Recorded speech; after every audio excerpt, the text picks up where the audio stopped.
on a Thursday. It is a busy Thursday. Opening day of the Major League Baseball season is underway. The Sweet 16 is less than an hour away from now. We've got some good NBA tonight. Mr. Von Tobel, it is a good time, and I don't know if it's a good thing or a bad thing that the two teams that you and I both cheer for are getting outscored by a combined 18-3 on opening day.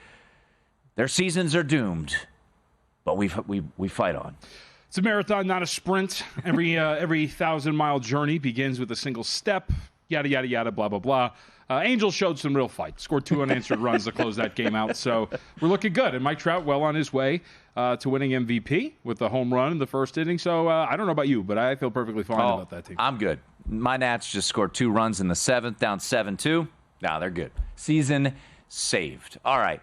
Whole lot to get to. As mentioned, opening day is here. A handful of games we'll keep our eyes on. JVT, by the way, writing up first fives. How many times a week on VSiN.com? We're going to go two times a week for right now. So Thursdays and on Tuesdays, we'll have the first 5 articles up there today. And just so I know, what's the record today? Both of the ones written up today ended up getting there. So thankfully. Oh, that's 2-0. Yes. It's undefeated. Yes. That's perfect. So I'm done. Yeah. No more articles, actually. I would retire. It was a good experiment. Right there. All right.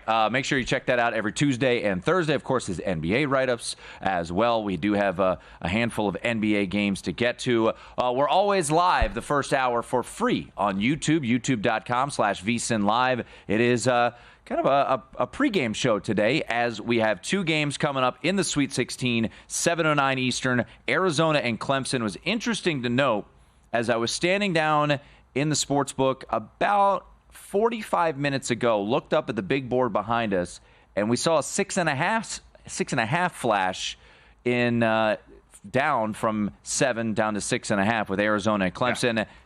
That got scooped back up. It is back to 7, pretty much across the board. There is one 6.5 out there, but it is interesting to note. I took a little 7.5, was one of my plays in the confidence picks, one of my plays in the Circa Hoops Challenge that is hosted by Matt Humans. Not my favorite play, but that is the play I do have 7.5 in pocket with Clemson. You're opposing that a little bit. You do like the Arizona side a bit here this evening, starting at 7:09 in LA. Yeah, not enough to I think act on it unless this starts to get a little wonky here in the next hour and really starts to plummet. But you know the initial move, it's interesting too because a lot of people that I respect are on the Clemson side, and yet the initial move and held steady for quite a while was from 6.5 to 7.5, and then as you mentioned, got snapped back up when it started to get a little bit lower. So I'm pretty fascinated because it does seem that there is some push and pull here with this number for respected sides on both teams, which is crazy because I thought all the sharps and respected folks were always on the same side. But just going back to what we talked about, like Clemson, I think has gotten some very positive variance when it comes to opponent shooting, well under 30% from 3 in the first 2 games in the NCAA tournament for their opponents. Arizona, I don't think that's going to happen to them.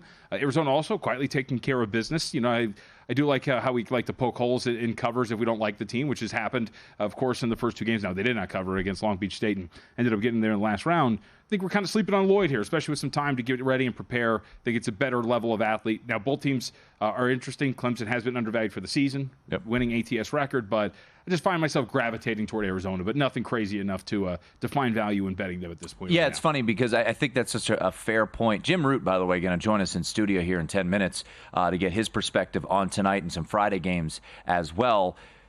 When you look at both of these teams and their second-round victory, Clemson as a dog defeating Baylor and Arizona as a 9-point favorite getting the cover against Dayton, you can make an argument that both teams were very fortunate from a variant standpoint against their opponent.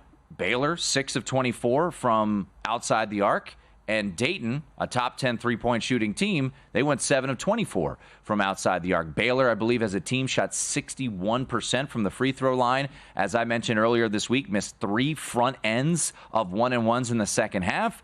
On the flip side, you look at Dayton, Deron Holmes, who had a pretty good game for his standards, 23 points, but he missed a couple of front ends as well. He got called for a flagrant foul. So, yeah, it is – we're in that time where you could pull the data one way or the other to try to make your point, and that's honestly what we do as better. So, this is by no stretch of the imagination, my favorite bet of the whole NCAA tournament. I do think Clemson, though, is a little live here in this spot against Arizona. I think the biggest thing for me is P.J. Hall. We have not seen great performances from the Clemson big man so far in the NCAA tournament. Can he stay out of foul trouble? I think that's a big thing here for Clemson. And then Ballo as well. We saw Ballo kind of be ineffective for the most part against Dayton. What's his level of effectiveness here tonight? So very intrigued by this game. That'll be the first game up 7:09 Eastern time in LA. Yeah, and I also think it's fair to point out, too, these kind of numbers, when you want to speak to how tight the market is, and our former colleague here at VSiN, Jeff Fogel, does a great job as a newsletter up that you could check out, that he emails out every day. And when you look at the way he analyzed this, if you want to talk about sharp lines, Tim, this open 6.5, the sharps that were interested bet that 6.5. Books moved it to 7.5 to garner some sort of interest, got right back down there. This is solid, man. These numbers are tight. Those who shape the market are kind of washing their hands at this and going, all right, cool. The people who like the favorite and the sharps that are in there, they got their number. Those who like the Clemson that shaped the market, they got their number. So when you talk about how tight these lines are, this is a pretty good example of showing that. So I'm glad you brought that up, because that leads me into the next game, and that's UConn-San Diego State, the biggest spread of the Sweet 16 by a long shot. 5 points more than Clemson, Arizona, 5 points more than any other game on the board, the only double-digit spread of the Sweet 16. And I was texting with one odds maker in town, and he just said, the UConn power rating is getting ridiculous. He's like, this is a 5 seed that they're playing, and they're laying 12. And everywhere you look, and we were sitting here last night, I was trying to think of my 6th play for the Circa Hoops Challenge. Mm-hmm. I threw UConn in there. You and I are not massive believers in this San Diego State team. But when you look at this number, you talk about the true rating. I mean, KenPom has this game at 8. Yep. I mean, it just keeps going up and up. And I texted with another odds maker today. He said, we're going to be huge San Diego State fans. I don't think odds makers are going to be very happy tonight. Could I see San Diego State covering? I could see it. This number is getting a little outrageous. Could you see San Diego State winning this game? I mean, look, last year, because I was curious, because I remember last year, San Diego State was the sharp side in the Sweet 16 against Alabama. Mm-hmm. They opened 8. They went down to 6.5. They won the game outright against Alabama, who was the 1 seed last year in the South region. Alabama in that game, in which San Diego State won, was 71-64, went 3 of 27 from 3. Brandon Miller was a complete disaster in that game, held to 9 points, 1 of 10 from 3. I think he was 3 of 18 or 3 of 19 from field for the entire game. The issue I have with UConn is I think they're going to find resistance at some point in the NCAA tournament. Even though last year they didn't really, right? Mm-hmm. I don't think it's tonight. But I can't recommend anyone laying 12 right now. But my God, this number, this is not indicative of a true power rating. This just keeps getting bet. But there seems to be no pushback on the other side. Well, I mean, this is the market's rating, right? Yeah. So this is the market. Really, it opened what? You laid 9.5. Yeah, so it opened really low and climbed its way up to this point. So at the very least, the betting market's saying, of course, this is not enough. The rating should be higher.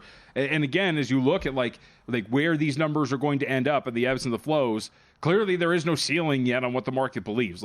And especially, Tim, as we've talked about, the people who can shape the market, who come in with their action and buy back a number, it doesn't seem to get to the point yet where, hey, it deems something. Yeah, we still have over an hour and a half. We have just exactly an hour and a half. 4:39 p.m. Pacific time is the tip-off for this game. So we'll see if it continues to climb and get in that direction. And maybe 12.5 is going to be the ceiling, maybe 13. Who knows? But I think overall, to your question, I would say, of course, San Diego State can win this game, right? There's the very obvious humans are a real thing, yeah. And all that sort of stuff can happen. Having said that, when you look at the matchups that just work in UConn's favor, I think there's a lot that work in their favor. Their size, their ability to rebound, their ability to defend the perimeter, and a weak perimeter offense at that. And I just go back to this, and it seems that the market is generally it's a mix of two things, right? The lack of a ceiling on UConn's power rating, but also remember, again, you can make the argument that San Diego State is the most overvalued team in this tournament right now, especially now that the field's been whittled down to what it is. I think that when you look at the San Diego State's inability to cover consistently throughout this entire season, now 13-21 against the spread, 2-5 against the spread in their last 7 games, dating back to the end of conference play and into Mountain West Conference tournament play. I just think that those who really got in early and started to drive this thing up, and I even think 10, 10.5, maybe even some 11. I just think you see all those things kind of mixing together to get just a really big number here for UConn. So I was texting with my buddy who covers San Diego State hoops, and I asked him, I said, tell me how San Diego, I wasn't trying to be negative. I said, just how do they keep this close? And he goes, well, first off, he goes, I'll tell you in a couple hours. And then secondly, he goes, hit threes. I'm like, that's not, I know they did it against Yale. They were 14-28 for 3. I mean, this is a team that shoots 30% from long range, and they shot 50% in their victory against Yale. And then he said, get Clingan in foul trouble. Yeah, Donovan Clingan getting into foul trouble. That certainly could be a way to look at it. So those are the 2 games up. As we sit right now, San Diego State is catching 12, even a 12.5 out there in some far-off lands. Clemson, Arizona sitting at 7. Those are the early games still to come tonight. Iowa State, Illinois. More Illinois money coming into the market. Down to 1 at DraftKings. And then North Carolina, Alabama. That total up to 174.5. Join us for free. YouTube.com/VSiN Live. It's a pre-game show here, getting you ready for the Sweet 16 from the 3-man weave. Our good friend Jim Root will join us in studio next.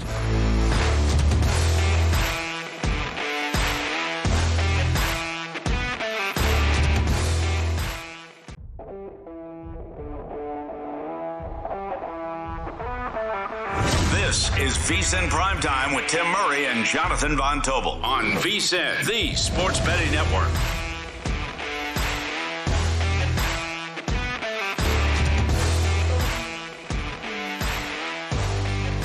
With so many bottles to choose from, it's easy to find your favorite. All the lowest prices for over 30 years. Find what you love and love what you find. A Total Wine & More. Drink responsibly. B21.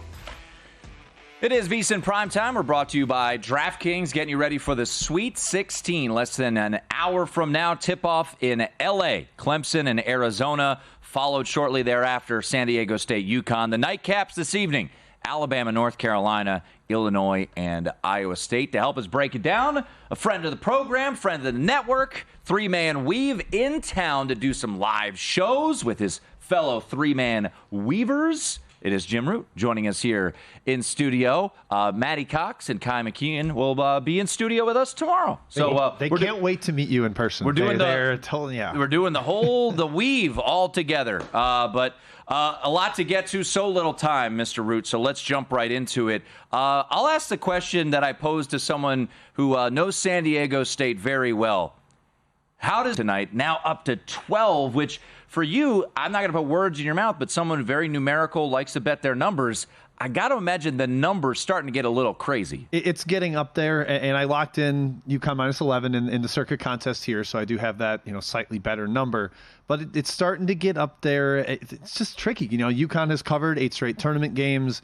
And the way I keep looking at this game, it's just so hard to be one-dimensional against UConn. Like, if you're playing through Jaden Ledee in the post, mid-post, and you don't really have that off-the-bounce creator, you don't have a lot of guys he can fan it to, their shooting's okay, but not a lot of secondary creators, and that's just not really going to stress UConn's defense. I think San Diego State has to junk it up, keep it slow, keep it half court, let their defense do a lot of the work in that half court. You hope UConn is not scorching, boiling lava hot from deep. And you just got to hope Ledee gets Clingan in foul trouble, which opens up the rim a little bit. Samson Johnson is still very impressive there, but he is not Donovan Clingan. So if you get Ledee to get him on the bench early, that opens up some more driving lanes, some access to the paint, and perhaps that's how the Aztecs can keep it close. So somebody who used UConn in the contest and would assume then, Me too, by the way. I did it. Yeah. You convinced me. You said don't be a coward, I believe was your word. Right. Survivor, that is. Yeah. No, not Survivor. Oh, no, okay. not Survivor. Okay. You got to save that if you're into Survivor. So what I would ask is, what's the threshold for you as a number guy? Like, how high does this get? Because clearly the market's saying, like, no, we're wrong. The market rating should be higher. Like, it's the NCAA tournament. These numbers should be pretty tight at this point. So what's the threshold for you? If this gets to a certain point, will you be on UConn? Let's see. UConn, I think I have rated around a 102 at this point on my scale. San Diego State, about a 91. So that's, kind of setting up where 11 is. And typically I want to be a little bit off to off my number to bet it. So from 11 or 11.5 to 13, I'd probably sit it out. But if you got over 13, it'd be like, all right, at this point, I probably have to get in there on the Aztecs. I don't want to be against UConn right now. Right, That's like kind of just where I'm residing. It's like, you really got to twist my arm to get me to fade UConn at this point. I give Doug Kazarian credit all the time. He says it to me, like, there might be value, but do you really want to, like, sit there and, like, sweat that out? And, Doug's the betting bully. Yeah, well, that's a good point, too. You take UConn out of the Big East, like, kind of echo chamber where all those teams scout their sets. They see them twice a year. There's a little more familiarity. I think they're just such a tough scout because they have NBA talent, incredible unselfishness, but also the sets they run are like almost Purdue caliber, where it's really, really tough to prepare. Well, and I started the show with this, Jim Root, 3-Man Weave, Second Chance Points. Follow them on Twitter. They're doing live shows here at Circa all weekend long, so make sure you check them out. Last year, the market bet on San Diego State in this round against Alabama. Went from 8 down to 6.5. Proved accurate.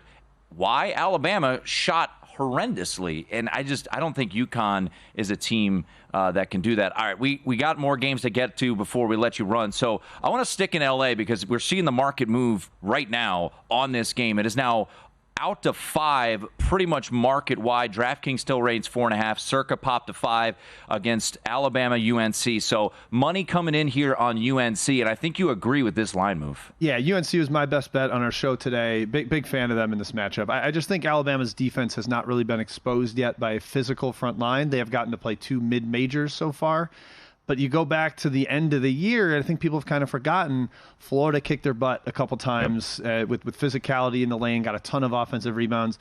Even Arkansas, circling the drain Arkansas, took them to OT in Tuscaloosa in the final game of the regular season. And at that point, Alabama was dead last in Haslametric's momentum statistic. It just seemed like Alabama didn't really have the juice down the stretch, and they shot the lights out against Charleston, scored like crazy, and were fine in the second round against Grand Canyon, even though it got a little dicey down the second And Grand half. Canyon went 2 of 20 from 3 Yes. and missed 13 free throws. Exactly. So now you pivot to UNC, who is rolling, and as much as I have given Hubert Davis flack in the past, I have come all the way around, and I think he's got a really juggernaut rolling right now, and he's covered 8 straight NCAA tournament games. Every NCAA tournament he's ever coached. Everyone he's played in, yep. So I think we see the Alabama that was scuffling towards the end of the year, the defense that can't really handle physicality in the paint.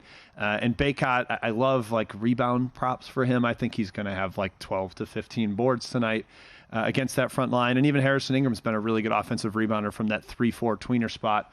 And the perimeter defenders, while not huge for UNC, they've got some good ones. Trimble off the bench, and Cormac Ryan's been very, very stout. I think there's enough there to limit the Alabama offense, again, enough. I don't think they're going to shut them down by any means, but I think UNC basically scores at will. So, I like the Heels. Before I let you jump in, I just wanted to point this out. Armando Baycott at DraftKings, 11.5 rebounds, plus 110 to the over. So 12 to 15. That would there that you would go. Be a that winner. would be a Right, plus like money that. winner there. We like that with Jim Root. All right, there you go. All right, similar to the way that I will watch this game tonight, I feel alone on the side.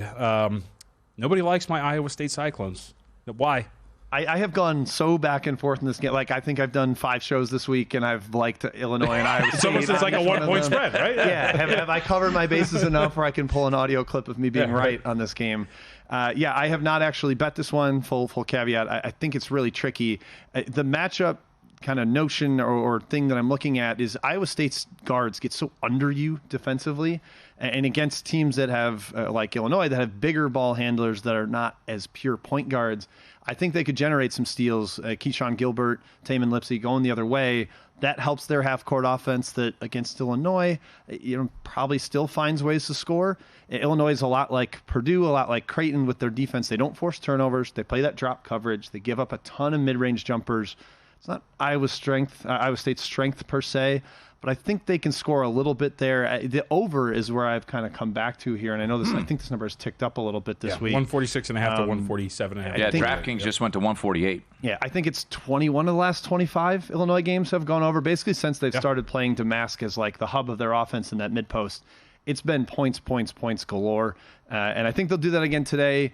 They'll probably have to double. Iowa State will, because their one-on-one defenders aren't awesome against him, which sets up potentially for the Damask assist prop. I think has something worth looking at. And then again, I think there's a lot of points. Both teams can find ways against the other defense. No one really stops Illinois' defense, and that includes even someone as elite as Iowa State. Really quickly, because I know we have one more game. So is it a fair point to bring up, as I brought up many times, the market has slept on Iowa State all year long. Like, they're covering at a 71% clip, and here it is moving against it again. Like, I feel like that's kind of one of the arrows in the quiver, right? It's like the market's been wrong on this team all season. Yeah, and I think early on the thought was, they're inflated in predictives because of what they did against bad competition. They're winning by 50 against Green Bay at home. That's overinflating their spreads. And no, that's how good they were. It wasn't gaming the net, Tim, as we discussed a little bit. They weren't playing with that. They were just being an awesome team, and that's kind of come to fruition and shown throughout the year. Jim Root hanging with us, three-man weave. The other two Weavers will be in studio with us tomorrow at this same time to help us preview the Friday games. Make sure you check out all their content. They got a new podcast out there previewing all of the Sweet 16 games as well. And follow Jim on Twitter at Second Chance Points. All right, let's get to the final game, actually the first game of the evening, which will start in less than an hour. Clemson and Baylor. Market moving here. It's interesting because it's open 6.5. Got out to 7.5, has been bet down to 7, and then I saw 7.5 starting to emerge here. So interesting kind of tug and pull here with the market. If you like Clemson, you could say, well,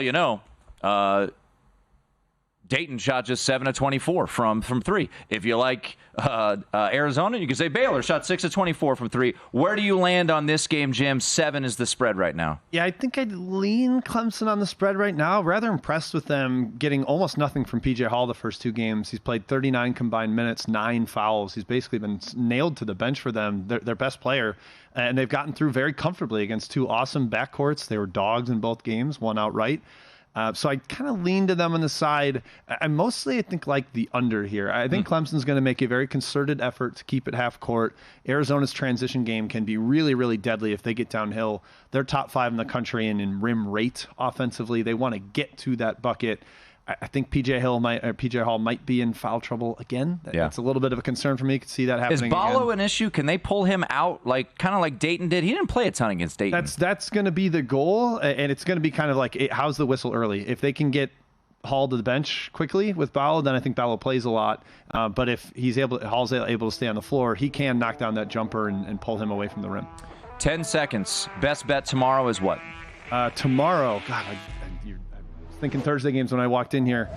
I'm freezing up. I don't remember. Wow. That's why you bring your computer, folks. At 3MW_CBB. He won't freeze there. It's Jim Root. Sorry, bro. Legitimately.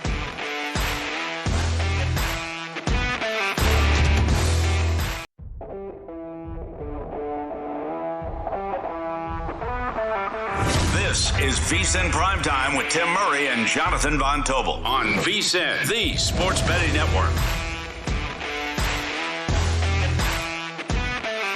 Make sure you check this out, folks, because this is your last opportunity. You can get a VSiN Pro annual subscription for less than $200. That's right, a full year for less than $200. You get daily best bets, the betting splits, access, of course, to the March Madness betting hub, and every write-up in every single sport, every single day. It's fantastic. With baseball here, we got a lot of baseball content up on the site now, too, of course. VSiN.com/subscribe. Use the promo code PRIME, PRIME. Get your annual sub for less than $200. And at VSiN.com, you get Johnny Sharp giving out his first 5 bets, which, word on the street, 2-0 to start the year. So that's indicative of the way the year will go. I anticipate you never losing a first 5 bet every Tuesday and Thursday. Is that fair? I tell you, yes. Man, it's good to have baseball back. You want to know why? It's not even just the sport of baseball. I realized this while watching today. It's just good to have stuff on during the day, right? Like sporting events, things to keep track of, fantasy. Like I don't have to just watch like Sports Center or the NFL draft stuff ad nauseum, or just the quarterbacks, or 10 seconds worth of college basketball highlights and then going back to like coach speak and everything like that. Like let's watch some sports, It's awesome with all this going on. So I'm fired up. Baseball is here, and my Padres. That's right, yours. Up 6-3 right now. Battling back. Over 83.5 on our way. On our way. I'm not going to annoy the living crap out of you all year long, keeping you updated on my one season win total. The way play. you go with basketball games 2 minutes in, this is just par for the course. It is. You got to do it every single day. That's who I am. Right, yeah. This is what you get. Hard on my sleeve. I want you to get really mad if they blow this. Game 1 of 162. God! Game 3. We went to Korea. Oh, that's too. right. Yeah, game 3. Game 3. They only those losers. Come on, come out of there with the sweep. 4 games on the docket. We just had a 13 show up in UConn, San Diego State. And ladies and gentlemen, sound the breaking news alarm. There was resistance. Yeah. Someone took the 13 at Caesars, so it is down to 12.5 there, but 12 across the market. And I think it's a good example of, remember when we talked to Matt Metcalf at one time and like, hey, not all line moves are just you're betting it. Yeah. So maybe that Caesar's going, all right, let's test this. Let's move this up to 13. Let's see if there's any buyback here. Maybe got some buyback and then brought it right back down. So it's a good example of potentially finding out where the ceiling is. Seems that 13 would be the ceiling for this number. So we've clearly been talking about these games all week. Matt had his show last night. The best bets were given out. I'm a part of that contest. Matt had us pick 6 games. Matt Humans, that is. So, not all of them I would consider best bets, but the one game that certainly does intrigue me, and if you look far and wide, you still can find a 7.5 out there. That is the one that I bet. I'm going to take the 7.5 with Clemson. That'll be my best bet for today. I did mention it's incredible how the money line moved. On Tuesday, we talked about it. I took a Seton Hall, who played UNLV last night, UConn money line parlay at minus 130. I mean, the money line on UConn right now is as high as minus 900. I mean, it has just been continued to be bet. So I'm hoping that'll certainly come home to roost. But best bet for tonight will be Clemson plus 7.5. Obviously, prefer the 7.5, which was available yesterday. Wouldn't probably 6.5 get a little too far for me, but I'm curious how this game's going to play out. As we've hit on so far in the show, JVT, both of these teams, I think, were fortunate from a standpoint of their opponent not hitting their outside jumpers in their second round matchup. Clemson versus Baylor, Arizona versus Dayton. But I think this Clemson team has the capabilities to keep this close. They don't want to get this out and running. That would put them in a disadvantage. It's funny because we talked so much about it leading up to those first round games, which led you to bet, Oakland plus the points, and us talking about different teams that what do we want to see from these teams stylistically. And I feel like even in a Sweet 16 matchup with a Power 5 team like Clemson, I think they should play this game, they are an underdog, as if you're a first-round type of underdog. They want to keep this slow. They don't want to get out-athleted by this Arizona team. So I'd be curious to see what Brad Brownell and company do. This is a team that's not snail's pace, but pretty slow, averaging below average. 66 possessions per game. You flip it on the other side, Arizona, they're top 20 in pace. They want to get up and go. They want to make this a track meet. So that's going to be interesting to see stylistically how this plays out. First round game against Long Beach State. Arizona was able to get 78 possessions in that game, won by 20, depending on what number you got. It was either a push or a Long Beach State cover. They beat Dayton by 10. Dayton, another slow team, able to speed them up a little bit, getting them out to 72 possessions. But you think back to the game that they lost in the Pac-12 tournament against Oregon. Oregon slowed it down, ultimately came back from double digits and won that game in the second half. They played that to just 64 possessions. And then lastly, why I ultimately landed on Clemson. While this is not a road game, the McHale Center, where Arizona plays their home games, they're tremendous at home. You look at some of their road struggles. Here in Las Vegas, they played Florida Atlantic. We believe a pretty overrated Florida Atlantic team. They lost that game into overtime. They lost to Stanford on the road. They lost to Washington State. Good team, but still lost to them on the road. Oregon State lost to them on the road. They lost to USC on the road. So I'm curious to see, even though they got there in the first and second round, curious to see how it carries over. They should have an advantage when it comes to their fans. They'll have more fans certainly than Clemson, but I think 7.5 is still worth a look. So that's the one bet I'm going to have this evening, Clemson plus the points. Yep, for me, we'll use Iowa State, of course, laying it. I laid 2 on Sunday. Thought I was going to get the best, but I was like, yeah, man, let's go. But me against the world, I'll do it. I'll do it again. I like this Iowa State team. As we talked about with Jim, the ability to, as he put it, right, get under your jersey and get up in guys. A team that doesn't have a true point guard in Illinois. A team that has been the suspect defensively. It's the reason why, right? The way they play offensively is obviously one of the reasons behind this run of overs that this team has been on, but also the way that they play defensively, I think, raises the floor of Iowa State. And I just think the Cyclones are just undervalued, man. It's a team that's covered 71.5% of their games. The market has kind of slept on this team all season long. That ATS record is a very good example of that. Now, you can make the argument both of these teams because Illinois has covered about a 60% clip, but I think the market's just kind of not really bought into how good this Iowa State team can be. And I get the weaknesses. I think that if they move on and face a UConn, those will be very big weaknesses exposed against the Huskies. But for right now, I think they have enough here to match up with Illinois to get this win and by extension cover because you're only laying a point if you're getting the best of it right now. By the way, DraftKings just popped a 7.5. So go grab the 7.5. You don't have to worry about taking the 7 sharp card. Whoop, remove. Do I get it removed because I took it at 7.5?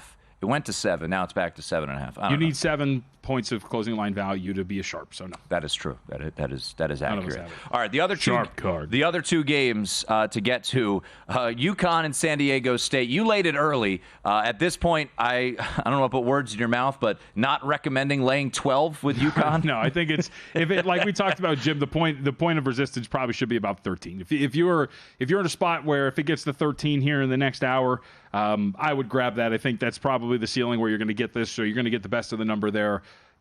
And that's the other part is, well, I thought 9.5 was, value per se. We've now moved about 3 points depending on where you're actually, excuse me, 4. We're getting to nearly 4 points. We're getting to 13. The market's pretty tight at this point right now. It's hard to be this off, like a full 3 points. So that point of resistance at about 13, I think, is really wise to come in here and grab that with San Diego State. I get all the flaws. We've gone over them a lot. But in terms of just purely playing numbers, I think 13 would be your point of no return and getting back on that thing. And I know people like to look at our betting splits, which is a part of our 99%. Yes, people love the betting splits. So let's give you those betting splits for the games tonight, courtesy of DraftKings, always updated at VSiN.com. 65% of the bets laying it with UConn, 72% of the money, 78% of the bets on the over in San Diego State, UConn, 72% of the money, 87% of the bets on UConn money line. So you would imagine money line parlays, whether it's with UConn or with UNC or Arizona, whatever it may be, or pairing the one to tomorrow,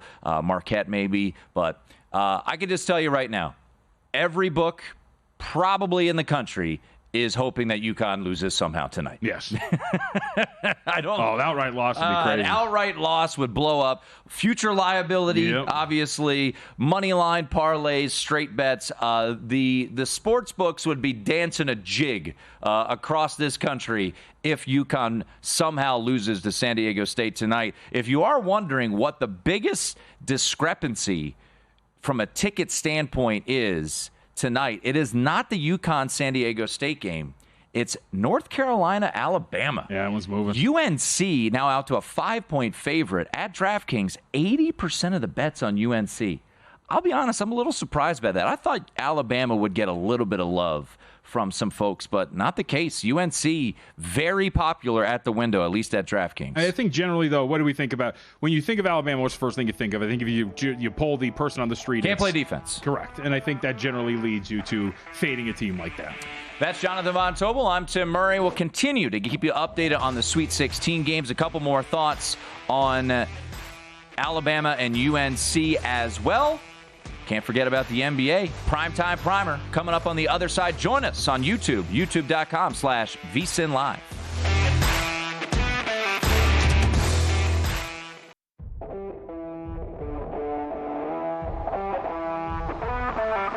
This is VSiN Primetime with Tim Murray and Jonathan Von Tobel on VSiN, the Sports Betting Network.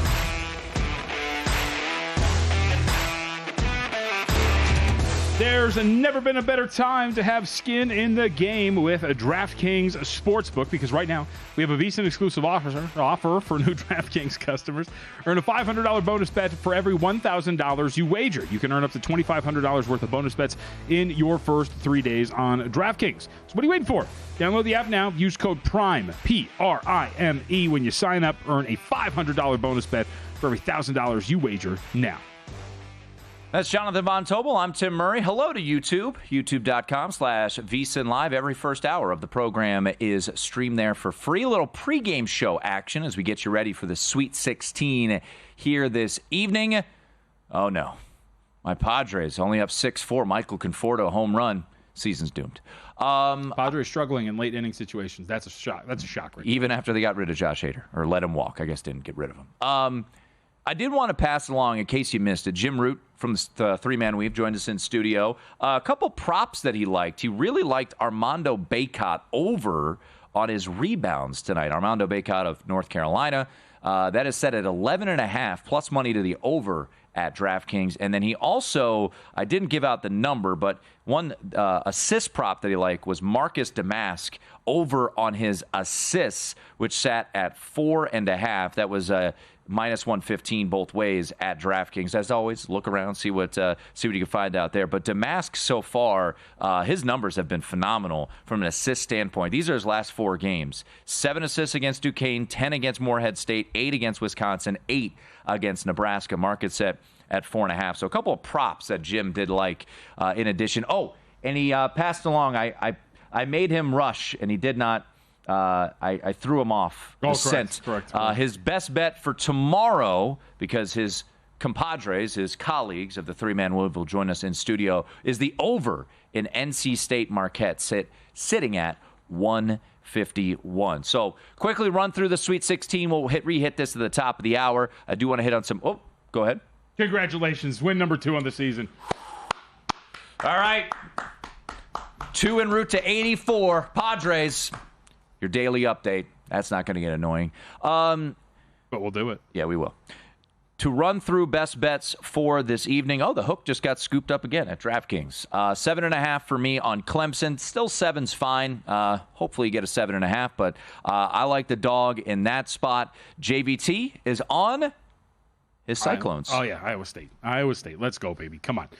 Late night game, too. Get to watch this in the peace and solitude of the man cave and just sit back and watch the Iowa State Cyclones move on to the Elite Eight, baby. Keep sleeping like it's nighttime, folks.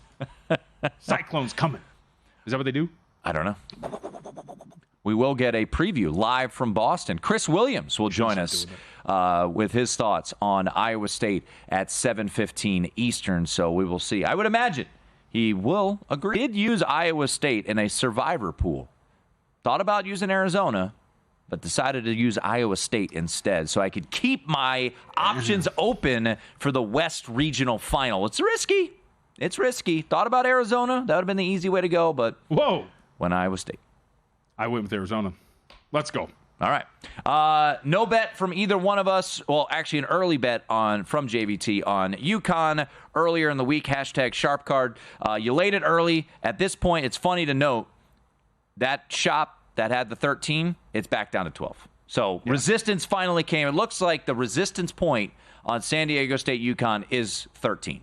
Yeah, that makes sense. I mean, we're talking about that is ridiculous. Yeah, we're talking about nearly a 4-point line move there. If you got the 13, you're talking about 3.5, right? My math is correct there. So that's at this point of the season, generally the market should not be off by that much. Especially, right? We're not talking about a Tarleton State that maybe not many people have watched, and so maybe the market as a whole is a little off on. You know what I mean? So maybe there's some leeway. No, this is UConn. Shouts to Paul Stone, Tarleton State. That's right. But this is UConn. This is the defending national champ. This is a team that a lot of people have seen, that there's a lot of data on.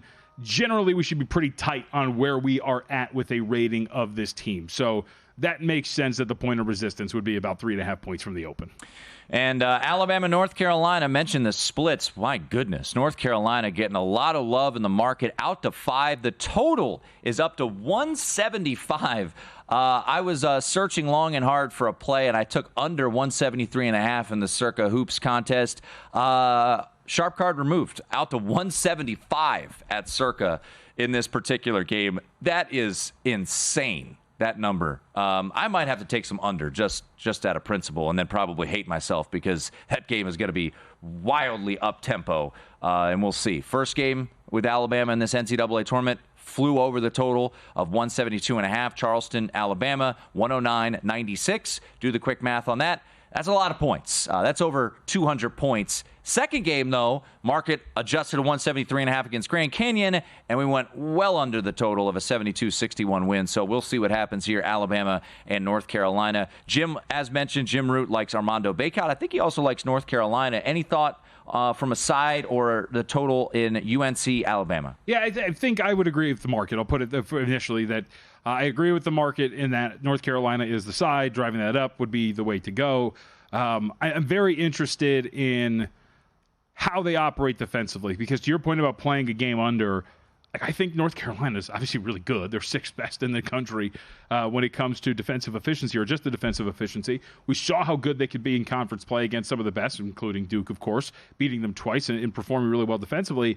I still kind of, think or lean to the side of not only North Carolina, but game going under the total. I feel like that's a correlated side there, that they'd be able to kind of stifle this Alabama offense. And maybe the actual correlation is North Carolina's just going to be able to do whatever they want against this defense while holding them down. That game still goes over, and they win by quite a big margin. But either way, I found myself like kicking myself a bit, Tim, because I even said it to you. We've talked about this before. I found myself liking this North Carolina team more and more the more I watched them down the stretch, but I did nothing to take action on it. Yeah. No bet to them win the national championship or make a Final Four or anything like that. So my real hope here is that the market's right and they win and move on, and I'm still alive and a survivor so that I can use them the next round. Against Arizona? Yeah. All right. NBA card this evening, Mr. Von Tobel. Let's take a look at that. I know very deep. We've got two games: Boston, Atlanta, and the Bucks against the Pelicans. Let's start with the Bucks Pelicans. This game sits at 1.5. Bucks lay in the 1.5, coming off of, let's be honest, a pretty embarrassing loss to the Los Angeles Lakers without LeBron James. Bounce back spot for Milwaukee. What do you think about Bucks Pelicans? I mean, it could be. What have you seen from them that you're going to be comfortable laying, even if it's a 1.5 on the road? Yes, they had a 5-game stretch where they looked very good. We saw their late game execution offensively in that fourth quarter where they ended up blowing the lead to the Los Angeles Lakers, subsequently losing in that double overtime contest. Now, unlike Los Angeles, you get a day off in between that. They had to go right back to it. By the way, took care of business against the Memphis Grizzlies. But I just think that we're at this point now, Tim, where it just hasn't been consistent enough that even against the New Orleans Pelicans squad that is beat up, you don't have Brandon Ingram out of the floor. Jose Alvarado is ruled out as well. So you get that you're pretty stretched thin in terms of some key spots, one starter, one guy coming off the bench. But I just don't know if I'm at a point where I still want to trust this team consistently, especially against a team that still is a good defensive team, has the ability to score inside, has the shooters to take advantage of what has been a susceptible perimeter defense at time for the Milwaukee Bucks. So I didn't bet anything. I think it would be, for me, Pelicans or pass, just given what we have seen from Milwaukee, even given the injuries that the Pelicans are dealing with. All right, so earlier this week, we saw a depleted Hawks team come back and beat the Celtics. It looks like DeJounte Murray is going to give it a go tonight. The market sits at as high as 16 for the Celtics. Now, the Celtics have had games this year where they have opened up a can of whoop tushy on some teams. You think about that Warriors game. Is this that spot? A little angry Celtics spot against the Hawks tonight? It would seem like it. And so think about where we were. And this is a very unique scheduling spot for those who don't know. So Atlanta, they played in Atlanta. Boston has 2 days off in Atlanta.